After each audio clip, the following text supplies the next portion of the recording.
Hello everyone, welcome to my channel and welcome to my mini vlog. আজকে তো ছিল হোলি, তো সকলকে জানাই হ্যাপি হোলি।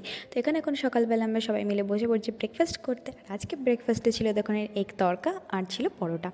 তারপরে এখানে আমার বোন এখন একটা শরবত বানাতে বসে, যেখানে কোল্ড ড্রিঙ্কস দিয়ে তার সাথে হাজমোলা দিয়ে কিছু এক্সপেরিমেন্টাল, বাট এটা টেস্টটা কিন্তু বেশ ভালোই হয়েছিল। আর অ্যাজ ইউজুয়াল এরা তো এখানে মজা করতে বসেই গেছে, এটা টেস্ট করে দেখছে, ওটা টেস্ট করে দেখছে। তারপর এখানে ওদের মস্তি তো শুরু হয়ে গেছিলো। আর আমরা বহুত এক্সাইটেড ছিলাম যে আজকের হোলিটা সেলিব্রেট করার জন্য, তার জন্য আমরা সবাই কিন্তু হোয়াইট টি শার্ট কিনেছিলাম। আর দেখো আমাদের পাড়ার বাচ্চাগুলো অলরেডি এখানে হোলি খেলতে বেরিয়ে গেছে। তারপরে এখানে আমরা একটু রং খেলবো বলে আমরা ছাদে যাচ্ছিলাম।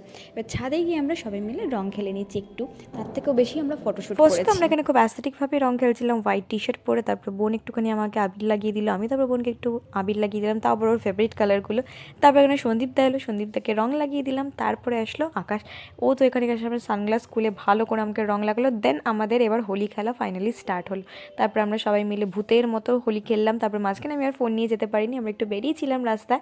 তো এখানে তো পুরো একদম রং মেখে পুরো ভূত হয়ে এসেছি। আর দেখো এখানে আমার একটা ফাইনাল আউটকাম, এখানে পুরো আমি বাদুড়ের রং দিয়ে কালো হয়ে গেছে আমার মুখটা। তারপর আমার বোনকে দেখো, বোনকে তো চিনতেই পারবে না, এখানে তো পুরো ভূতনি লাগছে ওকে দেখতে।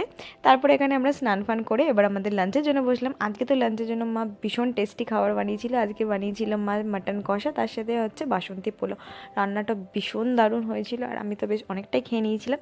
তারপরে এখানে খাওয়া দাওয়ার পরে একটু রেস্ট নিয়ে আমি বেরিয়ে পড়েছিলাম মেকআপের কাজের জন্য। মেকআপে তো প্রথমে আগে আমি বেসটা করে নিই, তারপরে আমি হেয়ারটা এখানে করে নিলাম শাড়ির ড্র্যাপটা কমপ্লিট করার পরে। তো লুকটা তোমাদের কেমন লাগছে আমাকে কিন্তু অবশ্যই কমেন্ট করে জানিয়ে। এবার ফাইনাল লুকটা দেখে নাও।